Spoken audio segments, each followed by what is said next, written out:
Ndabahaye mwiriwe mwese canke mwaramutse bivanye naho burunga yerereje banywanyi mudateba kubana natwe ngaha kuri imbonesha kuremye rudende bakiriza amakuru atosoye abarabana n'umutekano politiki ubanye n'amakungu ndetse n'ubuzima bwa munsi bw'abanyagihugu. Turi ku mugoroba wo kuri uyu munsi wa gatanu w'indwi ku igenekerezo rya 17 gitugutu 2025 aho tugiye kurabira hamwe biri kugenda vyibonekeza igisirikare CFDNB kuri uyu mugoroba cyamaze kugota neza icyaga cya Tanganyika bigenze gute ni giki kibaje n'amakuru akomeye kusanyijwe na Service Nationale de Renseignement atangwa muri G2 na itanga raporo yihutirwa muri Etat Majoro General Prime niyo ngabo ahise ategeka ko imirenge itandukanye irimo Gatumba, Rumonge, Kangunga, Nyanza Rake aho se agomba kugotwa n'abasirikare.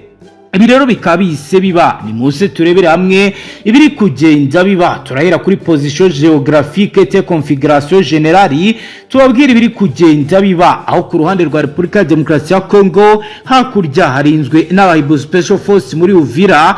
Aha rero hakaba ari ikibanza kinini cya gisirikare cya Force Armée de République Démocratique du Congo. Ni mu gihe kandi mu gihugu cy'u Burundi ho mu bice bitandukanye bigaragara ko umutekano ucunzwe kuva Gatumba ugakomeza Rumonge ugakomeza Kagunga werekeza Nyanza Rake aho uri gusanga ibirindiro bikomeye bya Force de Défense Nationale du Burundi aho bari mu myiteguro ikomeye. Ni mu gihe kandi hari barrière naturelle hagati y'ibihugu byombi aho rero bigaragaza ko hari intera y'ibirometero 674 na metero ebyiri z'ubujyakuzimu kuko rero ubuso bungana bw'iyi ntera buri aha bubigaragaza.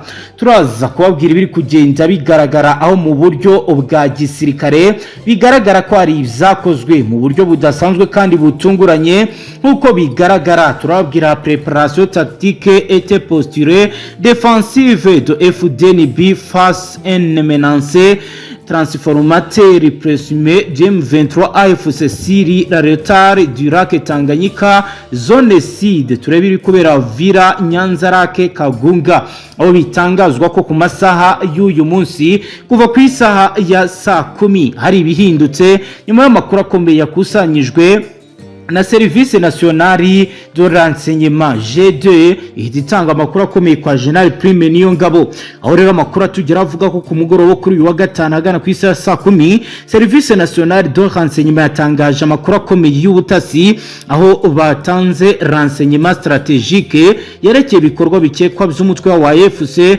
ushobora kuba witegura operation de reprise igikorwa cyo kwimura ku butaka bw'u Burundi cyane mu bice bikikije ikiyaga cya Tanganyika mu majyepfo y'igihugu cy'u Burundi. Amakuru yakusanyijwe n'abakozi ba Service Nationale de Renseignement y'ibanga tubonye nuko abashinzwe ubutasi bw'igisirikare bagaragaje ko hari ibimenyetso bifatika indicateur tactique byerekana mouvement spectateur w'abarwanyi ba M23 mu nkengero za Uvira mu duce twitwa Kagondo, Karundu na Kavimvira ahari ibikorwa by'amatsinda y'inyeshyamba bikekwa kuba bishobora kuba byatuma habaho gukora infiltration silencieuse kwinjira mu buryo butagaragara mu gice cy'u Burundi hakoreshejwe inzira y'amazi. Nyuma y'aya makuru yizewe mugaba mukuru w'ingabo z'u Burundi chef d'Etat Major General Prime niyo ngabo ahise atanga itegeko rikomeye ordre de déploiement d'urgence yo guhita bagota insekre ikibanza cyose cyegereye ikiyaga cya Tanganyika ihereye Nyanza Rake ugakomeza Kagunga kugeza mu bice byitwa Mparambo. Iryo tegeko ryasohotse mu buryo bwa Telegram bise directive opérationnelle numéro 15 FDNB OPS 2025 rigamije kongera dispositif défensif ubwirinzi bw'ingabo ku mirongo y'imbere no kurinda ibikorwa remezo byose byiganjemo ibirimo radar point d'observation na zone surveillance maritime mu gihe rero cy'amasaha arenga atatu hari gukorwa amabwiriza yagejeje rero bamwe ku badasanzwe hahise hakorwa commandement de première région militaire Rumonge umutwe wo muri batayo 212 de infanterie marine niwo wari usanzwe ushinzwe ibikorwa byo ku mazi operation amphibie ku kiyaga cya Tanganyika kuko rero bigaragara service national de renseignement G2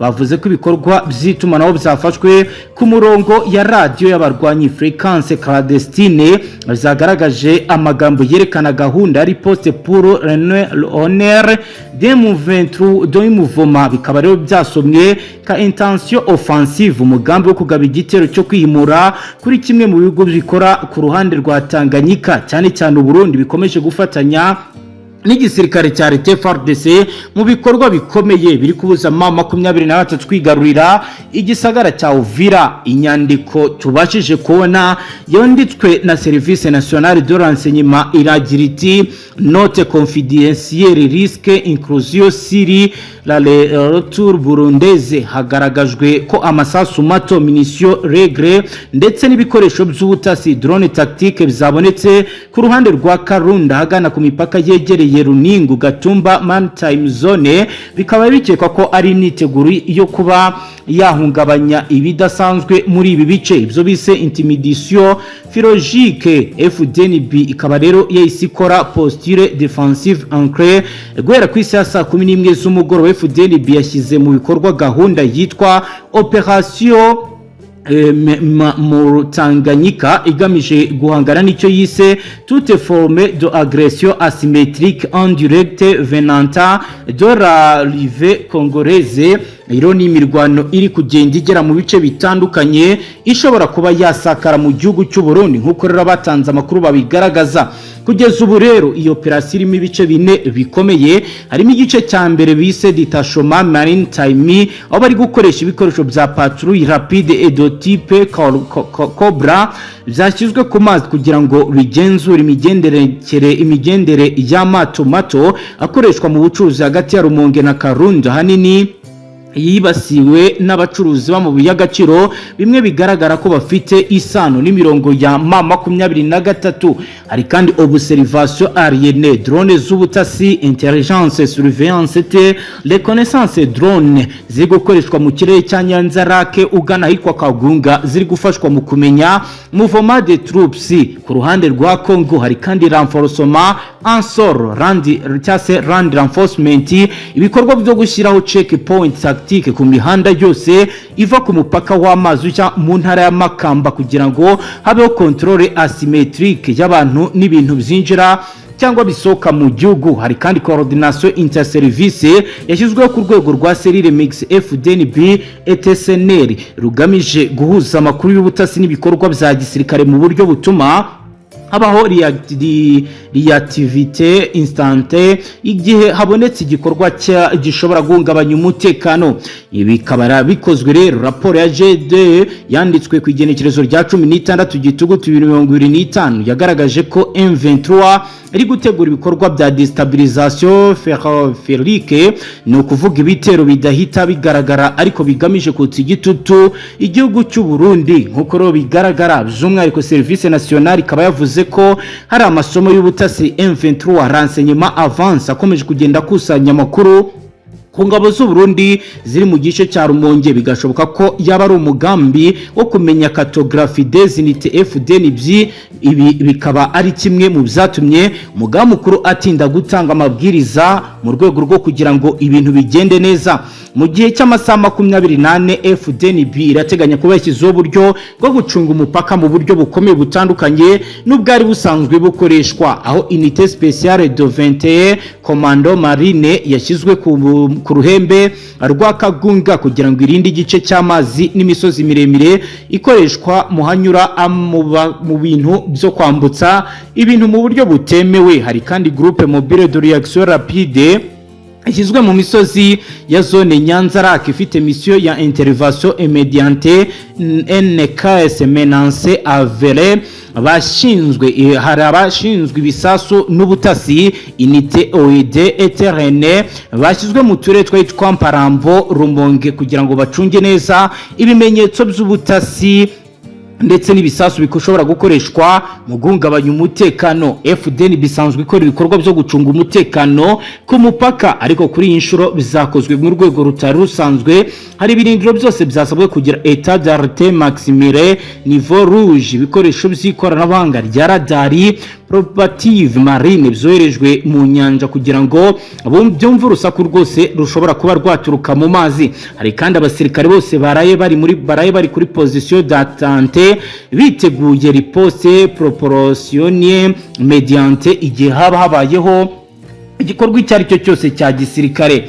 Turaza rero gukomeza kureba ibijyanye n'ibiri kugenda biba, turaza kubabwira ibiri kugenda bigaragara, turaza kandi gukomeza kugenda dukurikirana tubabwire kugeza ubu niba koko ibitangazwa ari ukuri. Ariko mu by'ukuri kuri uyu mugoroba FDN bio yamaze gupanura bitewe n'amakuru yamaze kwakira. Ibi byose ni ibiri kwa mu gihe kandi ibiganiro bizari byitezweho ko bigomba kurangiza ikibazo, umutekano ukagaruka, ibice bitandukanye bikongera bikagendwa nk'uko byari bisanzwe. Ariko kuri ubu suko bimeze, kuko biravugwa ko imyiteguro ya buri ruhande irakomeje, ndetse ibintu bikaba bikomeje kugenda biba bibi cyane, aho abaturage benshi bakutse umutima bavuga ko umutekano ushobora kuza kurushaho kuba mubi cyane, bigateza ibibazo bikomeye abaturage. Ibiro byose ni biri kuba mu gihe kuri ubu andi makuru akomeye akomeje kugenda agaragaza uburyo ki kuri ubu Uburundi bukomeje nabwo gukora ibishoboka byose ngo burinde ingaruka zose zishobora guterwa nuko M23 yabigeze mu gisagara cya Uvira, kuko ni gisagara giherereye mu ntera nto y'ibirometero bitarenze 330 ugana mu gisagara cya Bujumbura, bishobora gushyira ibyago bikomeye mu baturage mu gihe iki gisagara cyaba kigaruriwe n'uyu mutwe. Mu yandi makuru akomeje kugenda agaragara nyuma y'amakuru yizewe yatanzwe na JD umugaba mukuru wa FDN base atanga itegeko ryo kuba abasirikare bose bagomba gutanga raporo y'ibintu babonye batamenyereye ku mupaka, by'umwihariko abambuka bari gusakwa kugira ngo bamenyekane ibyo bambukanye, aho bajya ndetse n'ibyo bafite, nkuko biri kugenda bigaragara. Kugeza ubu rero bikomeje kugenda bigaragara ko umutekano uri gucungwa bitandukanye n'ibyigeze bibaho, aho rero abaturage bari muri ibi bice batubwiye ko hari exclusion risque, ibikorwa byo guhagarika ibishobora gusubizwa ku ruhande, aho bivugwa ko rero kuri ubu umuntu uri kunyura ahangaha yambuka mu mazi badasanzwe bazi, ari kubanza kuba yajya gusakwa ndetse akavuga iyo avuye ndetse n'iyo ari kujya, kugira ngo bimenyekane ko ataba ruhungabanya umutekano ku mupaka wa Kavimviraho. Hakomeje kugenda hagaragara urujya n'uruza rw'ibikoresho biri kujyanwa ku butaka bwa Repubulika Iharanira Demokarasi ya Kongo. Turaza kubabwira ibiri kubera mu Minembwe, aho Burundi bwohereje n'abandi basirikare. Ibi byose rero nibyo gucungira kure iki gisagara kugira ngo kitaza kwibasirwa n'imirwano. Kuri uyu mugoroba rero Service Nationale de Renseignement yabonye andi makuru yihariye yavuye mu bantu mu gace ka Karundu Kasenga Kariba, agaragaza ko hari ibikorwa by'imyitozo y'abasirikare bitaramenyekana neza bambaye imyenda ya M23 bakomeje kugaragara muri Sud Kivu. Amakuru yemejwe n'abaturage bibanze source civile locale ndetse n'abakozi b'ubutasi baseneri bari mu bice bya Rumonge. Aba bantu babonye muvoma iregriye hari amato anyura mu bice bitandukanye by'ikiyaga cya Tanganyika, bamwe bafite projecteri infrarouge, ibintu basanzwe bakoresha birimo mission de reconnaissance lacustrine. Aho rero amakuru haravuga ko G2 n'igisirikare cya FDN binyuma yo kwakira amakuru ya seneri bakoze analyse collective hakoreshejwe ibikoresho bya signal intelligence ndetse na image intelligence, aho rero bakoresheje birimo transmission radio. Aho rero bigaragara ko hari ibiri kugenda bigaragara bidasanzwe biri gutuma batekereza ko haba hari ibitero bishobora kwibasira igihugu cy'u Burundi bitewe n'ibiri kugenda bikorwa. Ibiro ni bibaye mu gihe amakuru hari agaragaza ko igisirikare cy'u Burundi cyo gikomeje kugenda cyitegura ndetse cyongera n'imbaraga gishyira mu mirwano, aho amakuru aravuga ko nubwo amasezerano yasinywe yo guhagarika imirwano hagati ya guverinoma ya Kongo n'umutwe w'inyeshyamba M23 ku igenekerezo rya 14 Gitugu 2025 Doha, amakimbirane akomeje mu burasirazuba bwa Repubulika Iharanira Demokarasi ya Kongo. Imitwe y'ingabo z'Uburundi FDN bikomeje koherezwa muri teritwari nyinshi muri Kivu y'Amajyepfo, cyane cyane muri teritwari ya Fizi, Mwenga na Uvira kuko ro tumaze iminsi tubibabwira. Hashize iminsi itari mike havugwa imodoka za gisirikare ziva mu Burundi mu misi yitwa Kitoga, Muhuzi ndetse n'iziva mu ishyamba rya Intobwe, bikaba rero zizana imisada mu bice bya Minembwe, ahitwa Mikarati, ahitwa Kipupu no kuri Poezero mu territoire ya Fizi. Izi ngendo zikaba zije mu gihe inyeshyamba za M23 zigenzura Bukavu kuva mu ntangiriro z'uyu mwaka wa 2025 mu kwezi kwa kabiri. Kuko amakuru aturuka mu duce twahitwa Remera n'ahitwa Muhizi abitangaza ngo ingabo z'u Burundi FDN zirashaka kwitegura igitero icyo ari cyo cyose cy'inyeshyamba za M23 mu kwemeza ko cyazagaragara muri Uvira ndetse no mu miji yegereye ahangaha. Umuturage wo muri Fizi waganiriye n'itangazamakuru mu makuru ya ikinyamakuru SOS Media Burundi yagize ati abasirikare b'abarundi bifuza gutera twirwaneho imikenke. Mu amakuru aturuka muri Wazalendo niko yatubwiye ko bari kwitegura igitero gikomeye. Amakuru yakusanyijwe n'ikinyamakuru SOS Media Burundi kandi avuga ko abasirikare bagera ku 10,000 bo mu Burundi boherejwe muri Repubulika na Demokarasi ya Kongo kugira ngo bafatanye na FARDC hamwe n'inyeshyamba za Wazalendo zishyigikiwe na Kinshasa. Intego ivugwa ni uguca intege inyeshyamba za Arke nkuko bigaragara. Nkuko rero amakuru yatanzwe bigaragaza, bagaragaje ko imyitegurire imbanyije kandi ikomeye muri Kivu y'Amajyepfo. Ndi mutwe witwaje intwaro watwirwaneho ugizwe na hanini n'abanyamurenge uhangayikishijwe na leta ya Kinshasa, umutwe ufatwa nk'inshuti ya M23 kandi bakorana mu bice bitandukanye nkuko byagiye bigaragara. Nkuko amakuru atugeraho bigaragaza, ibiro ni bibaye kandi mu gihe kuri ubu ngubu hakomeje kugenda haba imirwano ikomeye mu bice vyegereye gisagara cya Uvira. Ibiro bikaba bivugwa ko bishobora kuza gushyira ibyago bikomeye mu bice bitandukanye. Kugeza ubu kandi hari umutwe ufashe FARDC ukomeje kugenda uwongera imbaraga nyuma yuko ibi bibaye. Hari andi makuru ari kugenda agaragara mu bice byo muri Kivu y'Amajyepfo ahabaye imirwano ikaze hagati y'umutwe usanzwe ufatanya na FDN Burugamba, imitwe ibiri yo muri Wazalendo isanzwe ifatanya na leta ya Repubulika ya Demokarasi ya Kongo yasubiranyemo mu gisagara cya Uvira muri Kivu y'Amajyepfo. Iyi mitwe ibiri yasubiranyemo umuyoborwa n'uwitwa Makanaki mu gihe undi nawo uyoborwa n'uwitwa Nyerere. Yasubiranamo hagati y'imitwe yombi ryabaye ku gicamunsi cyo ku munsi wa gatatu w'igenekerezo rya 15 Gitugutu 2025, bibera muri kamwe mu duce two muri kibaya cya Ruzizi.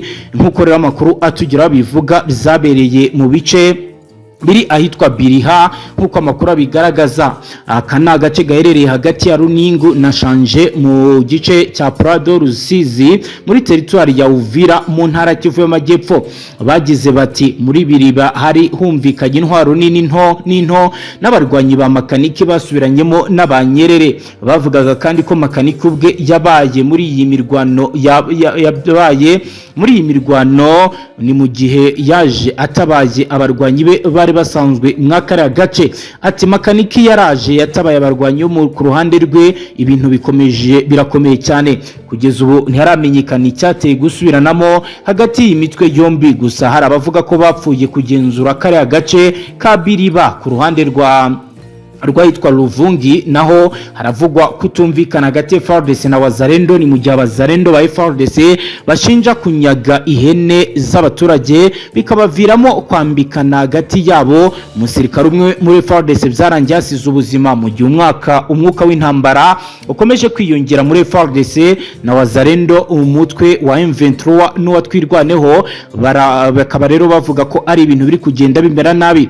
Bikaba bivuga ko bari kwisuganya mu rwego rwo kugira ngo bafate igice cya Uvira kigenzurwa n'ihuriro ry'ingabo zirwana ku ruhande rwa guverinoma ya Kinshasa zigizwe na FDN na FARDC na Wazalendo. Mu ndwi iheze guverineri w'intara Kivu y'Amajyepfo washyizweho na AFC yagiriye inama n'abatuye ikamanyora, ababwira ko uyu mutwe wa AFC uri hafi kujya kubohora Uvira. Ibyatumye kuri ubu bwoba bukomeye busakara murene zigenzurwa na FARDC ndetse n'igisirikare cy'u Burundi. Yababwiye ko General Sultan Makenga ariwe wamutumye kubabwira ubwo butumwa, bityo abizeza igitangaza cyo kwigarura Uvira bakabohora abaturage bagimaze igihe batotezwa n'uruhande rwa leta. Ibiro bikaba byatumye uruhande rwa leta ndetse nabo bafatanyije batangira kwitegura mu buryo budasanzwe ndetse kuri ubu ntibatinya kuvuga ko ibikomeje kugenda bigaragara ndetse n'ibikomeje kugenda bikorwa byose bifitanye isano no kwikanga izi mbaraga zishobora kuba zigiye kuza muri ibi bice. Nabo rero bakaba bari gutegura kugira ngo bazabashe kwirwanaho ndetse babashe kugera ku ntsinzi mu gihe bizaba bibaye ngombwa. Ngayo nguko rero ibi ni bikomeje kugenda vyibonekeza mu bice bitandukanye by'ubuseruko bwa leta iharanira intwaro rusange ya Kongo ndetse no mu gihugu cy'u Burundi. Reka dusoreze ngaha tubashyikiriza cyane amakuru akomeye atosuye arabana n'umutekano, politiki, ububanyi n'amakungu ndetse n'ubuzima bwa munsi bw'abanyagihugu. Kuri ubu dukurikiye bwa mbere tushyonda sabone ntuzongere gucika ukundi ndetse no kubura amakuru tubashyikiriza ngaha. Hasta la vista.